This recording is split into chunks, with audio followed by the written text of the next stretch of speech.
Expiry के दिन global संकेत अच्छे, अमेरिकी बाजारों में जोरदार तेजी। मार्च के बाद नई ऊंचाई पर पहुंचा डाउ और S&P 500। एशिया में मजबूत शुरुआत, SGX निफ्टी अब 75 अंक ऊपर। सेल के 3 प्लांट के विनिवेश के लिए सरकार ने बढ़ाए कदम। आज इंटरमिनिस्ट्रियल ग्रुप की बैठक में विनिवेश पर फैसला संभव। शिपिंग कॉर्पोरेशन के डाइवेस्टमेंट पर भी काम शुरू।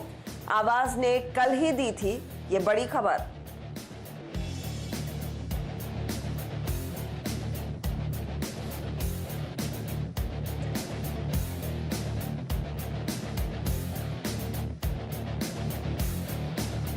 और BML के लिए आज दमदार खबरें। मेक इन इंडिया को बढ़ावा देने के लिए मैन्युफैक्चरिंग पार्टनरशिप के लिए अर्जी मंगाई। वहीं दूसरी तरफ जापान की कंपनी मेल्को के साथ किया MOU। मेट्रो रेलवे के लिए इलेक्ट्रिकल इक्विपमेंट बनाने के लिए JV करने की तैयारी।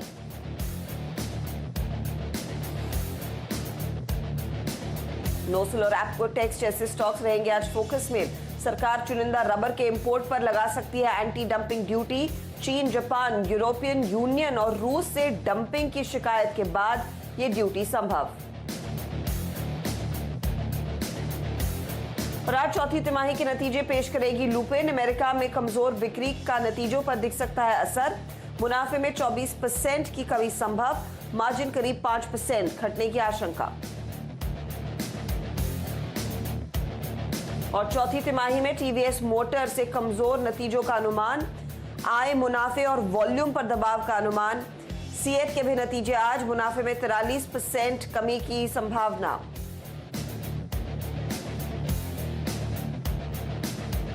और 2 हफ्ते के लिए और बढ़ सकता है लॉकडाउन। राज्य अपने हिसाब से तय करेंगे पाबंदियां, लेकिन शॉपिंग मॉल, सिनेमा हॉल और स्कूल खोलने का इरादा सरकार का बिल्कुल नहीं।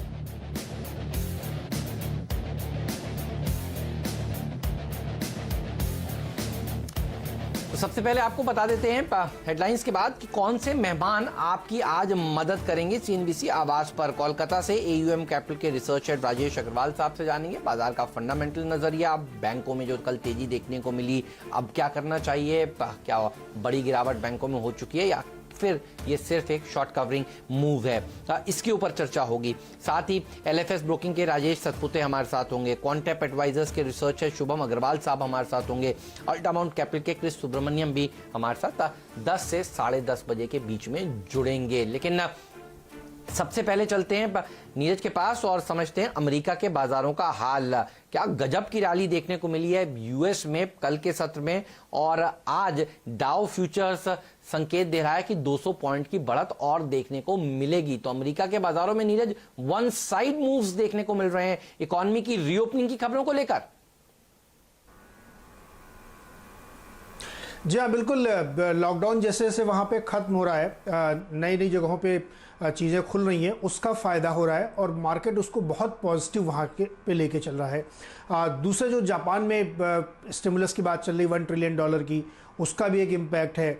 यूरोप में $800 बिलियन के पैकेज की बात चल रही, उसका इम्पैक्ट है। और तीसरा जो बीज बुक की बात मैंने आपसे की थी कि बीज बुक में जो निकल के आया है कि second wave of ways cut हो सकता है अमेरिका में, उसको भी मार्केट ने पॉजिटिव लिया है। क्योंकि जैसे इस तरह की खबरें आती हैं, फेड एक्टिव हो जाता है और उसको अपने वो बयान याद आते हैं कि उसको किसी भी हद तक जाके मदद करनी है बैंकों की, कंपनियों की, तो वो फंड की कमी नहीं हो देगा। तो इसलिए ये होप एक और बनती है कि और लिक्विडिटी आएगी। और इवन US में भी ये दबी जुबान चर्चा हो रही कि एक और बड़े स्टिमुलस पैकेज की खासतौर पे छोटी कंपनियों के लिए तैयारी चल रही। तो ये है, और ये सब इसके बावजूद है कि चाइना के साथ तनाव बहुत बढ़ गया अमेरिका का, क्योंकि हांगकांग का जो इंडिपेंडेंट स्टेटस है वो ख़त्म हो गया है। और अमेरिका को ऐसा लगता है कि बहुत सारे जो उसके टाइप्स थे हांगकांग के साथ वो ख़त्म होंगे और सैंक्शंस की तैयारी है। माइक पोम्पियो कह रहे हैं कि वो स्टेटस रहा नहीं तो चीन के ऊपर कई सारे प्रतिबंध लगाए जा सकते हैं। कांग्रेस ने इसके लिए मंजूरी दे दी है कि वो जो भी सैंक्शंस लगाना चाहें लग सकते हैं। तो वो बिजनेसेस पे भी लगेंगे, लोगों पे भी लगेंगे और इंस्टीट्यूशंस पे भी लगेंगे। तो ये एक बड़ा है। एक और तनाव बीच में था, हुआवेई के जो CFO साहब हैं, जो महिला थी, वो बंद हैं अभी भी कनाडा में उनको हाउस अरेस्ट कंटिन्यू किया गया है, तो एक और तनाव का माहौल है। तो जितना तनाव बढ़ रहा है इकोनॉमी में, उतना ज़्यादा वहाँ मार्केट में तेज़ी बन रही है। तो आज का जो माहौल है वो पूरी तरीके से तेज़ी वाला है, बावजूद इसके कि टेंशन है, लेकिन इकोनॉमी ओपन हो रही, इसका फ़ायदा है। जी हाँ, इकोनॉमी रीओपनिंग पर सबसे ज़्यादा फोकस ग्लोबल मार्केट्स करते दिखाई दे रहे हैं। और भारत में भी आज देखिए बड़ा दिन है, गुरुवार है, मे सीरीज की एक्सपायरी का दिन है। तो वीरू आपको वो डेटा पॉइंट्स बताएंगे कि कहां पर ये सीरीज की एक्सपायरी बनती हुई दिखाई देगी, उस पर्सपेक्टिव से आज की रणनीति क्या होनी चाहिए। Veeru good morning. कल एक बहुत तगड़ी शॉर्ट कवरिंग का मूव देखने को मिला, दिल खुश कर दिया था निफ्टी बैंक की चाल ने। ये बताइए आपका पोल क्या कह रहा है, किन लेवल्स पर एक्सपायरी निफ्टी बैंक की होगी, और उस पर्सपेक्टिव से फिर आज की तैयारी क्या होनी चाहिए, रणनीति क्या होनी चाहिए। जी good morning Harshada, good morning Hemant. देखिए जो मेरा पोल है डेरिवेटिव एनालिस्ट का, लगभग आज 16 डेरिवेटिव एनालिस्ट इसमें शामिल थे और 60% एनालिस्ट का मानना है कि जो निफ्टी की एक्सपायरी है वो 9350 से लेकर 9400 की ट्रैजेक्टरी में हो सकती है। 60%। हालांकि 20% 9350 के बिलो सिंक होने की बात कर रहे हैं, लेकिन मैंडेट है 9350 से लेकर 9400 के बीच में। रही बात निफ्टी बैंक की, यहाँ पर शॉर्ट कवरिंग थोड़ी सी और आ सकती है। 60% का बिलीव है कि 19,200 के बीच में ये एक्सपायरी आ सकती है। ये थी रही बात पोल की। लेकिन थोड़ा सा स्टैट्स, इंस्टीट्यूशनल स्टैट्स पे फोकस करते हैं हेमंत।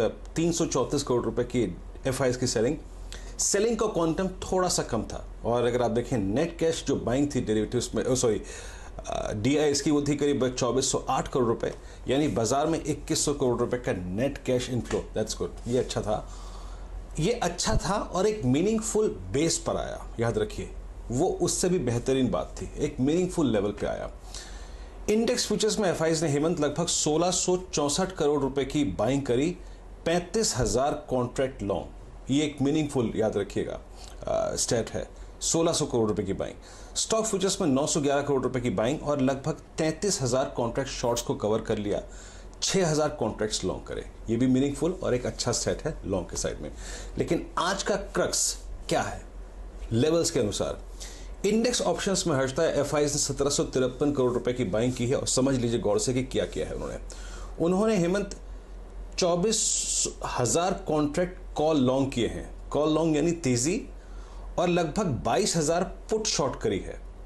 22,000 पुट शॉर्ट का मतलब है कि कल के बहुत बड़े मूव के बाद जिस पुट में राइटिंग हुई है उसको रिस्पेक्ट दो, उसको अपने बतौर स्टॉप लॉस के यूज करो। और क्योंकि कॉल लॉन्ग की है उन्होंने, तो लॉन्ग जाने की चेष्टा करो। अब आइए निफ्टी के स्टैट्स क्या कहते हैं। देखिए, कल हमारा एक पॉइंट था कि बैंक निफ्टी 17,700 जहां काटेगा लॉन्ग करना है, शॉर्ट कवरिंग आएगी। एक पॉइंट था कि 9140 जहां कटेगा बाय करना है, शॉर्ट कवरिंग आएगी।